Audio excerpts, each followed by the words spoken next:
नमस्कार, आप देख रहे हैं पूर्वी संसार न्यूज। खबर यूपी के मऊ जनपद से है। भारतीय समाज पार्टी द्वारा मऊ में महिला अधिकार महारैली में जमकर उमड़ी महिलाओं को संबोधित करते हुए भारतीय समाज पार्टी की राष्ट्रीय अध्यक्षा राधिका पटेल ने उत्तर प्रदेश में शराबबंदी की मांग किया। उन्होंने कहा कि जिस प्रकार से बिहार में शराबबंदी की गई है, ठीक उसी प्रकार से उत्तर प्रदेश में भी शराबबंदी लागू होनी चाहिए। साथ ही उन्होंने महिलाओं को 50% की आरक्षण हर प्रकार की नौकरी में और हर तरह के रोजगार में देने की मांग किया। महिला अधिकार रैली के बहाने ओम प्रकाश राजभर ने जहां अपनी पार्टी की ताकत का एहसास अन्य पार्टियों को कराया, वहीं निकाय चुनाव को निशाना में रखकर उन्होंने महिलाओं को जागरूक किया। बताया जाता है कि विधानसभा चुनाव के बाद सपा से गठबंधन टूटने के बाद ओम प्रकाश राजभर ने अपनी पार्टी को आगे बढ़ाने के लिए अब महिलाओं को आगे किया है।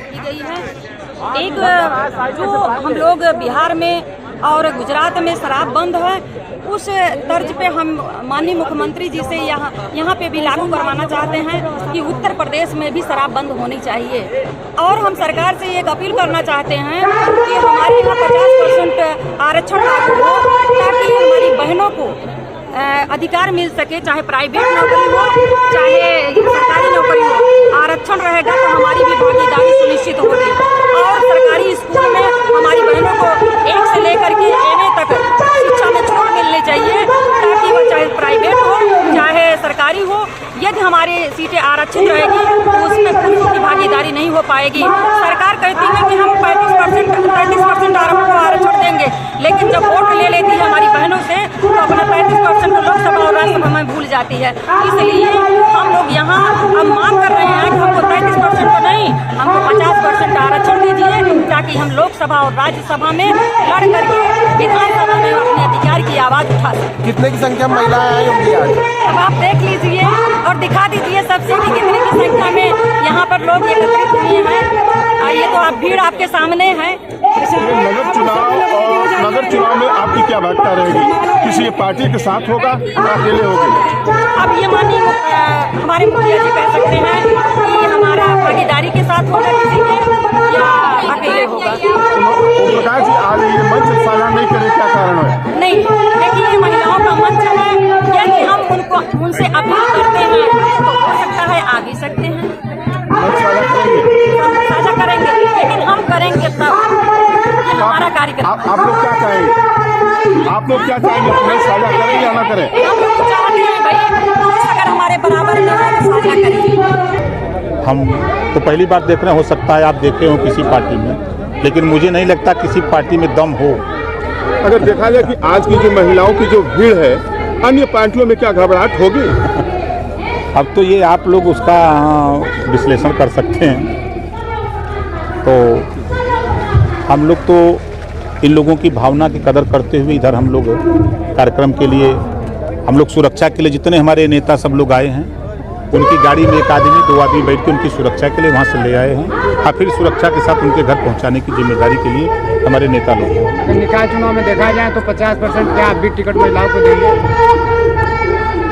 अब सूची देखेंगे तब न मालूम होगा।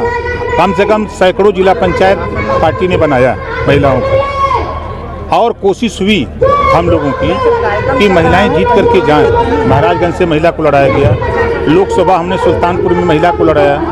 हम लोग कोशिश करते हैं, यहीं आपके पिछले जिला पंचायत, इसी बार जिला पंचायत देखिए, हम लोग हमारा प्रयास हमेशा होता रहता है। अगर देखा जाए कि आपके द्वारा बार बार कहा जाता है कि नेता दुमोह साफ होते हैं, किधर भी जा सकते हैं, तो क्या इसका असर सपा और भाजपा की तरफ भी आपका रुख हो सकता है क्या?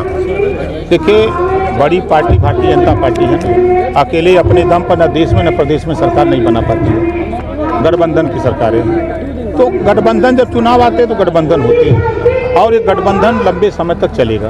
तो उसमें हम अपने को झूठा कहें कि हम अकेला तोप हैं, वो चुनाव आएगा, टाइम आएगा तो गठबंधन देखा जाएगा। जिस तरह से सपा में अखिलेश यादव के साथ अब शिवपाल जी आ गए हैं, तो छोटी छोटी पार्टियों को अपने साथ इकट्ठा करने का काम कर रहे हैं, तो उसमें क्या आपकी भी भूमिका होगी? अब उनका काम वो काम कर रहे हैं, जब वो टाइम आएगा तो बताएंगे। भारतीय समाज पार्टी द्वारा पहली बार मऊ की धरती पर महिला हक अधिकार महारैली हो रही है। न भूतो न भविष्यो, कल भी मैंने कहा था और आज भी कह रहा हूँ, अपार जनसमूह जो घरों में कैद थी महिलाएं, उनको मैदान में ला कर के उन्होंने हमको प्रेरित किया, हमने उनको प्रेरित किया कि अपने हक के लिए निकलो और खुद लड़ो। आप देख रहे हैं कि मंच पे वो ललकार रही हैं महिलाएं, संचालन वही, भाषण उन्हीं का, श्रोता वही है, सब वही। और एक ही बात हो रही है कि हमारी हिस्सेदारी 50% है, तो हमको 50% हिस्सेदारी शिक्षण संस्थाओं में 50% सीटें, चाहे प्राइवेट हो चाहे सरकारी, आरक्षित हो। लोकसभा विधानसभा में 50% सीटें हमारी आरक्षित हो। हम निकाय चुनाव, पंचायत चुनाव में भी 33 नहीं 50% सीटें आरक्षित हो। और बगल के प्रदेश गुजरात में जब शराब बंद है, बिहार में, गुजरात में बंद है, पांडिचेरी बंद है, तो फिर यूपी में भी शराबबंदी हो। इसके लिए ये लोग कमर कसे हैं, हम लोग अब मैदान में निकल पड़े हैं, हम लोग इस लड़ाई को लड़ेंगे। अगर देखा जाए कि अगला आने वाला निकाय चुनाव में आपकी क्या भागीदारी रहेगी, किस पार्टी की तरफ होंगे? कि अकेले अपने दम पर भारतीय समाज पार्टी निकाय चुनाव लड़ेगी। अगर देखा जाए कि आज जो मंच महिलाएं अधिकार के लिए साझा कर रही है, क्या उस पर मंच साझा करेंगे आप? नहीं, धन्यवाद देने के लिए हम 2-3 नेता, जैसे विधानसभा में एक दिन महिलाओं को ही बोलने का और पीठ पर बैठ करके संचालन का काम दिया गया था, उसे सीख लिया हम लोगों ने। बाद में 2-3 नेताओं ने, 4 नेताओं ने धन्यवाद दिया कि पहली बार इस तरह का कार्यक्रम, तो हमको अंदाज़ है कि आपकी भी पत्रकारिता में पहली बार अकेले इतना बड़ा जनसमूह महिलाओं का हम तो पहली बार देख रहे हैं। हो सकता है आप देखे हो किसी पार्टी में, लेकिन मुझे नहीं लगता किसी पार्टी में दम हो। अगर देखा जाए कि आज की जो महिलाओं की जो भीड़ है, अन्य पार्टियों में क्या घबराहट होगी? अब तो ये आप लोग उसका विश्लेषण कर सकते हैं। तो हम लोग तो इन लोगों की भावना की कदर करते हुए इधर हम लोग कार्यक्रम के लिए, हम लोग सुरक्षा के लिए जितने हमारे नेता सब लोग आए हैं,